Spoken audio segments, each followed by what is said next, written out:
Doon, ganun o. Doon. Ganun o. Doon, ganun o eh. Ganun o.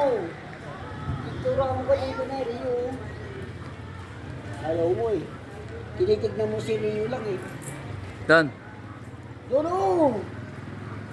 Tignan mo yung dalawa. Ganyan yung dalawa. Dalawa ah. Hindi yan. Ha? Isa lang naman yan. Isa lang yan. Hindi ko naman natatingin eh. Ayaw niya eh.